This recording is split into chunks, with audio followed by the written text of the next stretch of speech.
মোহাম্মদ আবুল হাসনাত, সদস্য কুমিল্লা ৪। আপনার সময় হলো ৭ মিনিট। ধন্যবাদ মাননীয় স্পিকার।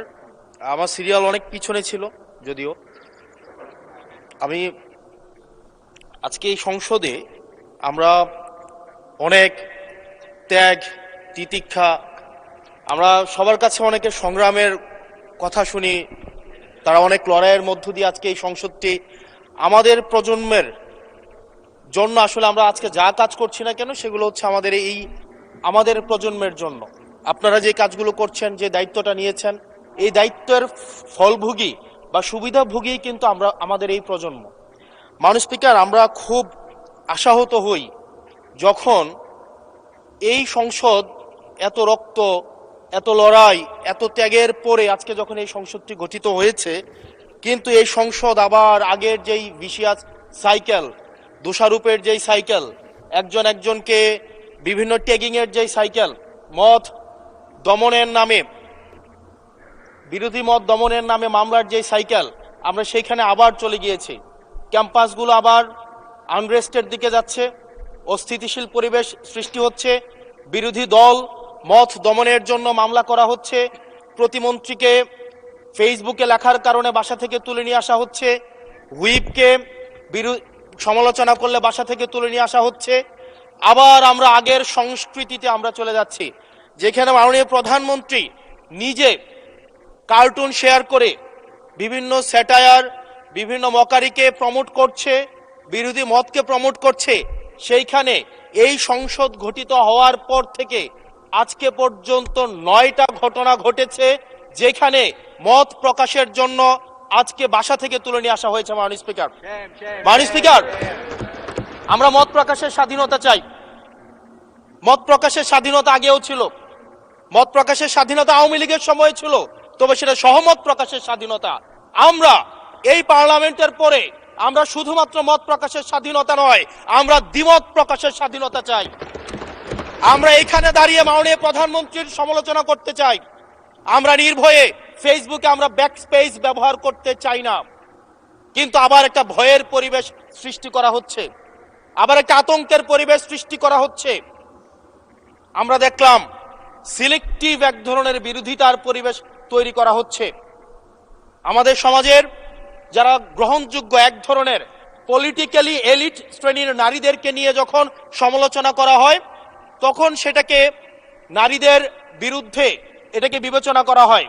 কিন্তু যারা পলিটিক্যালি পিছিয়ে পড়া জনগোষ্ঠী রয়েছে, গার্মেন্টস কর্মী রয়েছে, যারা হচ্ছে এই দেশের অর্থনীতির চাকাকে সচল করার জন্য রাত দিন পরিশ্রম করে যাচ্ছে, গ্রামগঞ্জের নারীরা মায়েরা যারা রাত দিন পরিশ্রম করে যাচ্ছে, তাদেরকে যখন স্লাট শেম করা হয়, গালি দেওয়া হয়, সেটাকে আমরা নারী বিরোধিতা হিসাবে আমরা সেটাকে আমলে নেই না।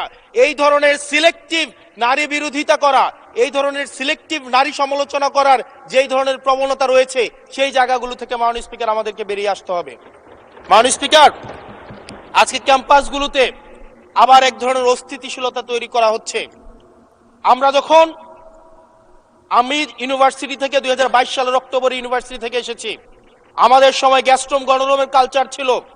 আমাদের সময় একটা শিক্ষার্থী অনেক স্বপ্ন নিয়ে বিশ্ববিদ্যালয়গুলোতে যেত। আমরা সেখানে দেখেছি ক্ষমতাসীন দল কিভাবে বিশ্ববিদ্যালয়ের শিক্ষার্থীদের তাদেরকে পুঁজি করে তাদের ক্ষমতা কাঠামোকে দীর্ঘমেয়াদী করার জন্য সেখানে বাধ্যতামূলক সেখানে রাজনীতি করাতো। আজকে সেখানে বিশ্ববিদ্যালয়গুলোতে আবার গ্যাস্ট্রোম গণরুম কালচার চালু করার প্রয়াস শুরু হয়েছে, আবার সেইখানে বাধ্যতামূলক রাজনীতির কালচার শুরু করা হচ্ছে।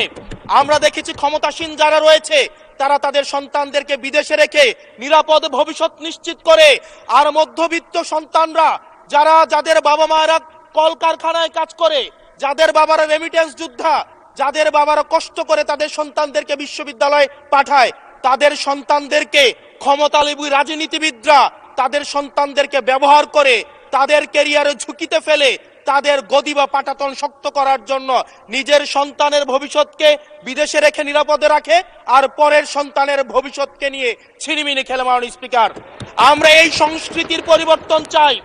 আমরা চাই বিশ্ববিদ্যালয়গুলো শুধুমাত্র নেতা তৈরির হাতিয়ার হবে না। এই বিশ্ববিদ্যালয়গুলো গবেষণা বিশ্ববিদ্যালয়গুলো পাঠ চর্চা, বিশ্ববিদ্যালয়গুলো সেখানে এক ধরনের মনস্তাত্ত্বিক সমৃদ্ধি এবং সেখানে হচ্ছে আমরা যেখানে গবেষণা হবে সেখানে আমরা বিশ্ববিদ্যালয়গুলো থেকে বুদ্ধিজীবী গবেষক আমরা হচ্ছে বাংলাদেশকে এবং জাতিকে উপহার দিতে পারবো। কিন্তু অত্যন্ত দুঃখজনক বিষয়, আজকে বিশ্ববিদ্যালয়গুলো শুধুমাত্র নেতা উৎপাদন করার এক ধরনের বিশেষ সার্কেলে পরিণত হয়েছে। মাননীয় স্পিকার, এই ৩৬ জুলাই এই তরুণ প্রজন্মকে কি দিয়েছে? বক্তব্যের শুরুতে অনেককে স্মরণ করে আমরা ৩৬ জুলাইয়ে এই জুলাইতে যারা আহত হয়েছে, ১৭ বছর ধরে যারা নির্যাতিত নিপীড়িত হয়েছে তাদেরকে স্মরণ করতে আমরা লজ্জা পাই। মাননীয় স্পিকার, তাদেরকে মুখ দেখানোর আমাদের জায়গা নাই, আমরা তাদেরকে কিছুই দিতে পারি নাই। আমরা একটা কাঠামোগত পরিবর্তনের জন্য আমরা আজকে এই সংস্কার, আমাদের কাঠামোগত পরিবর্তনের জন্য আজকে আপনাদের এই লড়াইটা ছিল, এই সামগ্রিক হাউজের লড়াই ছিল। আমি চ্যালেঞ্জ করে বলতে পারি, যদি 2009, 10, 11, 12, 13, 14 সালে আমি সংসদে বসে কিছুক্ষণ আগে আমি 2009 সাল পরবর্তী থেকে 12 সাল পর্যন্ত যেই সংসদের যে বিতর্কগুলো ছিল আমি বিতর্কগুলো পড়ার চেষ্টা করছিলাম। মাননীয় স্পিকার, যদি আজকে এটা 2014 সালের সংসদ হতো আর যে সংস্কার প্রস্তাবগুলো এই পাশ থেকে দেওয়া হয়েছে, ঐকমত্য কমিশন থেকে দেওয়া হয়েছে, এই সংসদের একজনকেও খুঁজে পাওয়া যেত না যে এই সংস্কারের বিরুদ্ধে অবস্থান নিত। আজকে মানবাধিকার কমিশনকে ল্যাপস করে দেওয়া হয়েছে। মানবাধিকার কমিশনকে ল্যাপস করা হয়েছে, বারবার করে বলা হচ্ছে আরো শক্তিশালী ভাবে হচ্ছে মানবাধিকার কমিশন নাকি উত্থাপন করা হবে। আজকে পুলিশ সংস্কার কমিশন, আজকে অর্ডিন্যান্স সেখানে বাতিল করে দেওয়া হয়েছে, বলা হচ্ছে আরো পুনর্বিবেচনা সাপেক্ষে সেখানে হচ্ছে এই সংসদ উত্থাপন করা হবে। মাননীয় স্পিকার, যদি সেটাকে সবকিছুই তো সংশোধনের মধ্য দিয়ে যাচ্ছে, যদি এটা নিয়তটা যদি সহি থাকতো, ওয়েল ইন্টেনশন যদি থাকতো, এই অর্ডিন্যান্সটাকে এখানে গ্রহণ করে পরবর্তীতে কিন্তু সংশোধন করা যেত। মাননীয় স্পিকার,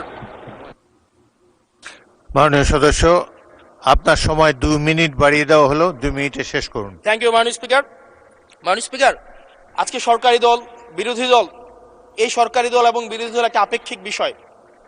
আপনারা এই পাশে ছিলেন, এখন সময়ের পরিক্রমায় পাশে গিয়েছেন, আমরা এই পাশে আছি।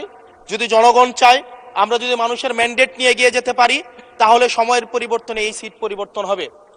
আমি আপনাদের সবাইকে আহ্বান জানাবো, প্রজন্মের ভাষাকে অনুধাবন করার চেষ্টা করুন। এটা আমি আমার নিজেকেও বলবো, প্রজন্মের ভাষাকে পড়ার চেষ্টা করুন। আমাদের প্রধানমন্ত্রী যিনি আছেন, মাননীয় প্রধানমন্ত্রী, ওনার সন্তান যেই প্রজন্মের, আমরা একই প্রজন্মের, আমাদেরকে ধারণ করার চেষ্টা, আমি চাইবো আপনারা সবাই আমাদেরকে ধারণ করার চেষ্টা করবেন। বিএনপির নয়, কেবল জামাতের নয়, কেবল এনসিপির নয়, বাংলাদেশের মানুষের স্বার্থ, বাংলাদেশের মানুষের আকাঙ্ক্ষা, বাংলাদেশের মানুষের স্বপ্ন বাস্তবায়ন যেন আমরা করতে পারি। মাননীয় স্পিকার, এই চেয়ার আমি অনুধাবন করতে পারছি জনগণ বিচ্ছিন্নতা তৈরি করে। এই সংসদে বসে, এসি রুমে বসে, এসি গাড়িতে চলে, মিনিস্ট্রির এসিতে বসে, বাসার মধ্যে 24/7 আনইন্টারাপ্টেড ইলেকট্রিসিটির মধ্যে থেকে জনগণের সমস্যা বোঝা যায় না। এই জন্য এই সংসদে যখন আমরা দাঁড়াই, আমরা জনগণের সমস্যা অনুধাবন করতে পারি না। আমরা এই সংসদে বসে যদি আমরা লোডশেডিং এ আমরা খুঁজি, এই সংসদে বসে লোডশেডিং পাওয়া যাবে না, এই সংসদে বসে জনগণের সমস্যা পাওয়া যাবে না, এই সংসদে বসে সবকিছুকেই। মাননীয় স্পিকার, আমরা যে এই বাংলাদেশের সবচেয়ে সুবিধাভোগী মানুষের মধ্যে এই সংসদে যারা বসে আছি, বাংলাদেশের সবচেয়ে ফেসিলিটেড মানুষের মধ্যে আমরা অন্যতম। মাননীয় স্পিকার, আমাদের জনগণের কাছে যেতে হবে, জনগণের আশাগুলোকে, সময়গুলোকে, স্বপ্নগুলোকে আমরা রাজনৈতিক ভাষার মধ্য দিয়ে, কর্মসূচির মধ্য দিয়ে সেগুলোকে বাস্তবায়নের জন্য আমাদের সবাইকে সমন্বিতভাবে, ঐক্যবদ্ধভাবে কাজ করার প্রয়াস আমাদেরকে থাকতে হবে। আবার যদি আমরা বিভাজনের রাজনীতিতে যাই, তাহলে সেখান থেকে বিএনপি বেনিফিটেড হবে না, এনসিপি বেনিফিটেড হবে না, জামাতে ইসলামী বেনিফিটেড হবে না, সেইখান থেকে বেনিফিটেড হবে আমরা জুলাইতে যাদেরকে আমরা পরাজিত করেছি, তারা বেনিফিটেড হবে। মাননীয় স্পিকার, ধন্যবাদ। ওকে, লাস্ট মিনিট। সেজন্য আজকে এই সংসদে আমাদের একটা ন্যাশনাল এগ্রিমেন্টের দিকে যেতে হবে। আমরা পলিসির জায়গায় আমাদের বিরোধিতা থাকবে, পলিসির জায়গায় আমরা এগ্রিমেন্টের মধ্যে থাকবো, কিন্তু আমাদের একটা রেড লাইন টানা উচিত। এই লাইনটা আমরা ক্রস করব না। আমরা যখন শুনতে পাই যে একটা রাজনৈতিক দলকে নির্মূল করার আহ্বান একটা সরকার দল থেকে আসে, সেই বাংলাদেশে আমরা মাননীয় স্পিকার ফিরতে চাই না। মাননীয় স্পিকার, আমরা এখানে আমরা কনস্ট্রাকটিভ ভাবে পলিসির জায়গা থেকে আমরা আর্গিউ করব, আমরা এগ্রি করব, আমরা ডিসএগ্রি করব। কিন্তু মাননীয় স্পিকার, নির্মূলের রাজনীতি, বিনাশের রাজনীতি, দমনের রাজনীতি, পীড়নের রাজনীতি যদি আমরা বাংলাদেশে আবার পরিচয় করাই, ইন্ট্রোডিউস করাই, সেইখান থেকে এই সংসদের কেউ বেনিফিটেড হবে না। বেনিফিটেড হবে আমাদের সবচেয়ে বেশি যারা আমাদের এই বাংলাদেশটাকে ঝুঁকির দিকে ঠেলে দিয়েছে, সেই অপশক্তি হচ্ছে মাননীয় স্পিকার বেনিফিটেড হবে। সেজন্য আমরা ঐক্যবদ্ধভাবে ধন্যবাদ। বাংলাদেশটাকে বিনির্মাণ করি। ধন্যবাদ মাননীয় সদস্য।